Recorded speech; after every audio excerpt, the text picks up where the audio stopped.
Welcome to Tuesday on The Real Very good. So, thank you so much to Sophie for swapping with me. Yesterday was a ridiculous day. Congratulations to Dana. Welcome to TheRealvolution. Thank you so much to all those who auditioned. You guys were so brilliant and you made it so difficult for us to make a decision. And I would love it if you would be interested in being stand-ins for people. Now, there has been a bit of a change of plans in terms of when Dana will be on. Now, Dana, we haven't talked to you about this, I don't think. When we apologize, I think we've all been quite busy. But we're hoping that you will be Friday instead of Thursday so that Carla can be Thursday, only because Carla's work schedule has changed quite a bit and she's finding it quite difficult to do videos on Friday. I'm hoping this is okay with you, Dana. Yeah. So, Dana, please send us a message with your Facebook details because we do need to add you to our little Facebook, a Facebook group where we keep in touch with each other because you're on this week on Friday. And the topic this week is food and our relationship with food and our experiences with it. So, can't wait to hear what you have to say about that. On to the topic at hand. As I said, we're talking about food. This is Food Month. And I've told you a little bit, actually I've told you a lot about my relationship with food and dieting and how I have tried pretty much every diet under the sun besides the Atkins diet. So I've tried everything. Food and I have a very, very strained relationship. I love food and cheese especially is just like the most amazing thing in the world to me. And chocolate. Anything with dairy is just the most amazing thing. And for me, it started at a very young age when, my mom had this tendency to really feed the crap out of me, like she would give me massive portions of food. And then I started putting on all this weight, and she still kept kind of giving me these massive portions of food while telling me that I was eating far too much. And so at this age, I kind of didn't really control what I was eating. It was being controlled by someone else. But this person who was controlling my food wasn't changing my portions or what I was eating, but telling me off for what I was eating.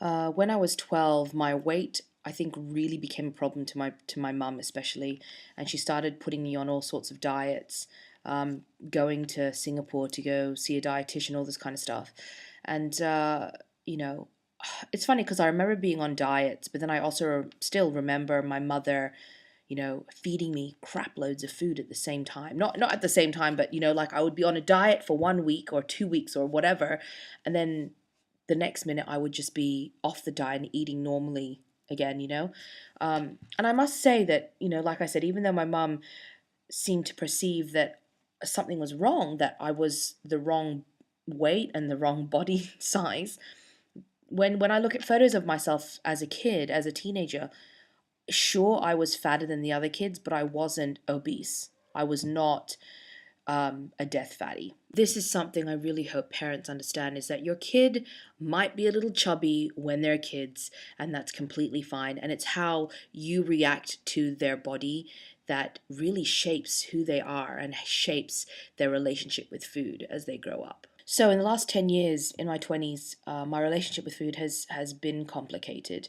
Like I said, I've been on every single diet, and I've probably tried most of those diets again in my 20s. I've had a lap band trying to control my eating, all that kind of thing, and it just didn't help. And I think the reason why it never helped was because my portion size as I got older was never an issue.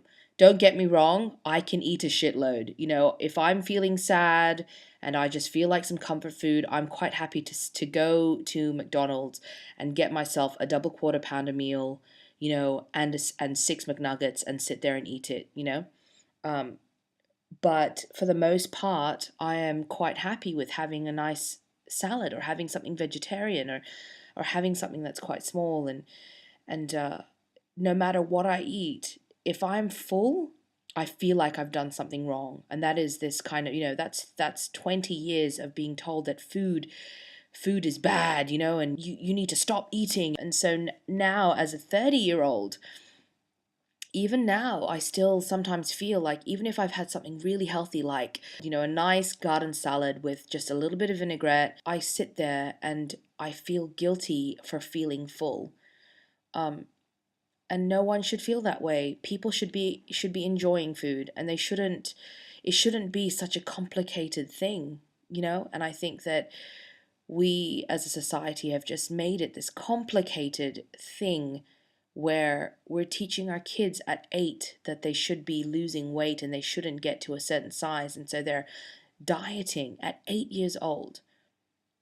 That just makes me so sad, because those kids are probably going to turn out just like me, or they're going to turn the other way and become these bulimic little things, and really, which one's worse? I'm pretty healthy. My heart's fine. A bulimic's heart, not so good. And that's all I really have to say. If you go through some of the other videos that I've made, you'll hear me talk about food again. You would have heard me talk about food. It's complicated, and no matter what I eat, there is this constant nagging in my head from my mother, especially my mother, basically telling me that it's not good enough, no matter what it is, even if it's grilled chicken, with a side of veggies or something. There's always this nagging in the back of my head, which is my mother's voice telling me that I shouldn't be eating that. I'm actually surprised that I have never tried to be an anorexic, considering how much nagging I hear inside my head. And so I hope that as we get older and have our own children, that we teach them that it's okay.